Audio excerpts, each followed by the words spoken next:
Hey, Marcus Washington, MTC Media here. UVA with a tough loss against Butler, 80-73. Just a few things that I observed in this game. Butler kept UVA off the free throw line. UVA had been taking a ton of free throws, like a ton, because of pace and how physical they've been playing. But in this game, the Cavaliers only attempted 15 free throws, and it only came from three players: Mallory, DeRitter, and Thomas. Butler attempted 29 free throws, and that was something that has been a change. It was a flip flop because Virginia has not seen that all year. But this is going to be something we're always going to talk about. Can teams guard in UVA's pace? I thought that Butler did a pretty good job. Now, in the post game, Odom did talk about ball movement. He said all weekend the ball essentially is stuck and the ball movement wasn't as good, and they're going to talk about that. There was too many dribbles, so on and so forth. That plays a part in the lack of free throws in this game. Now, it didn't hurt them against Northwestern because they still got to the line. This game it hurt them, or at least at the very least, Ryan Odom thinks it hurts him, and that's whose thought that actually counts is Odom. So that was one of the things. The second thing is that Butler out rebounded UVA. That is something that I did not come into this game expecting. And there was a plus, I believe it was a plus 10 for Butler in that. I want to confirm that with you, so just give me 1 second. But I want to confirm that it was a plus 10. Butler had, let's see, Butler had 43. It might have been a plus 4. Yep, 43 to 39. So it was a plus 4, not a plus 10. But definitely, it was big for Butler to out rebound the Cavaliers. Now, here's what I will say.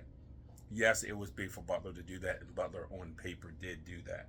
The Cavaliers still had 18 second chance points on 18 offensive rebounds. So on one end, it did play a part. UVA took a lot of shots. They take a lot of long shots. There's a lot of long rebounds, and it was one of those things where Butler corralled enough.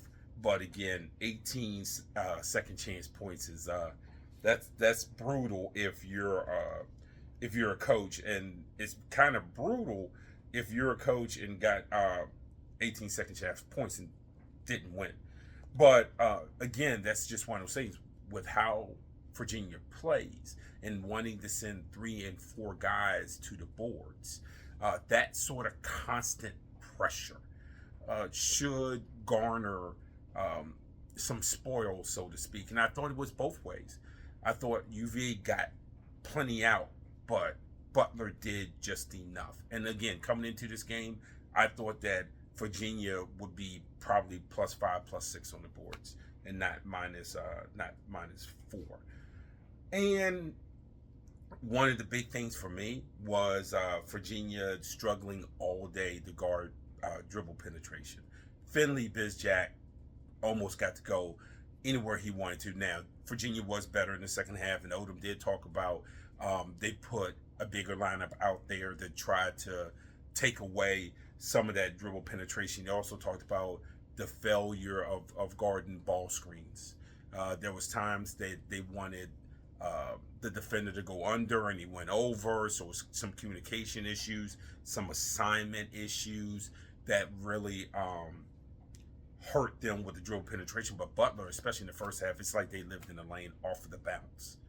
And that's just something you can't do. And then also, when Michael Ajayi got the ball in space, whether it was one dribble into a shot or whatever the case may be, he was very successful. I mean, Bizjack, he finishes with 15 points. Ajayi finishes with 17 points and 14 rebounds. So, again, I can understand where Odom is coming from.